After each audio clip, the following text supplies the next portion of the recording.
ప్రభు నందు ప్రియులారా, ప్రభు నామమున మీకు వందనములు. ఈరోజు దేవుని యొక్క వాక్య ధ్యానము ద్వితీయోపదేశకాండము 31వ అధ్యాయము 6వ వచనము. భయపడకుడి, వారిని చూచి దిగులు పడకుడి. నీతో కూడా వచ్చువాడు నీ దేవుడైన యెహోవాయే. ఆయన నిన్ను విడువడు, నిన్నెడబాయడు. దేవుడి మాటలు దీవించి ఆశీర్వదించునుగాక. గమనించండి ప్రియులారా, మన జీవిత ప్రయాణములో మన చుట్టూ జనసంద్రము ఉన్నా మనసులో మాత్రము నిశ్శబ్దం. డబ్బు ఉన్నా నెమ్మది లేదు, ఆరోగ్యము ఉన్నా ఆనందము లేదు. ఎవరో ఒకరు ప్రక్కన ఉన్నా ఒంటరితనపు నీడ హృదయాన్ని కమ్ముకుంటుంది. ఆ వెలితిని నింపుకోవడానికి స్నేహితులను పెంచుకుంటాము, సంపదను కూడబెట్టుకుంటాము, పరుగు పెడతాము. కానీ ఆ పరుగు చివరికి ఆయాసంతోనే ఆగుతుంది. ఎందుకంటే ఆ ఖాళీ అయిన మన హృదయంలోకి దేవునికి చెందినటువంటి స్థానం.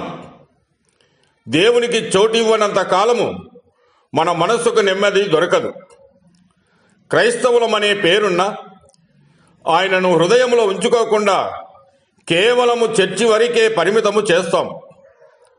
మన జీవితానికి యజమానిగా కాక కాపలాదారుడిగా చూస్తాం. ఇచ్చే కానుకలతో మన బాధ్యత తీరిందని మనము భావిస్తాం. మనతో కూడా వస్తానన్న దేవుణ్ణి వెనక్కు నెట్టివేసి ఏదో సాధించాలని పరుగు. కానీ ఆయన లేకుండా సాధించినది శూన్యమే.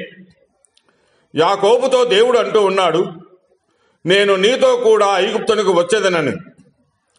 అంతేకాక ఇజ్రాయేలు భయపడవద్దు, నేను నీతో ఉన్నాను ఆనాడు వారికి చెప్పిన దేవుడు ఈరోజు మనతో చెప్పకుండా ఉంటాడా? ఖచ్చితంగా చెప్పాడు.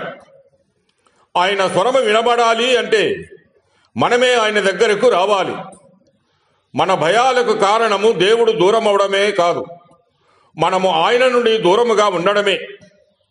ఈ లోకములో ధైర్యంగా జీవించడానికి డబ్బు, హోదా, బలము కాదు, దేవుని సన్నిధి కావాలి. ఆయన మనతో ఉంటే భయాలు తొలగి ఒంటరితనము వెళ్ళిపోతుంది, కరిగిపోతుంది.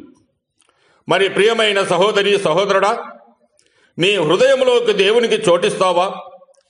నీ జీవిత ప్రయాణంలో ఆయనతో కలిసి నడుస్తావా? నీతో కూడా వస్తానన్న దేవుణ్ణి వెనక్కి నెట్టివేయకు. నీతో కూడా వచ్చువాడైన దేవునితో నీ జీవితాన్ని సాగించడానికి నువ్వు సిద్ధముగా ఉండుము. దేవుడు మిమ్మల్ని దీవించి ఆశీర్వదించునుగాక.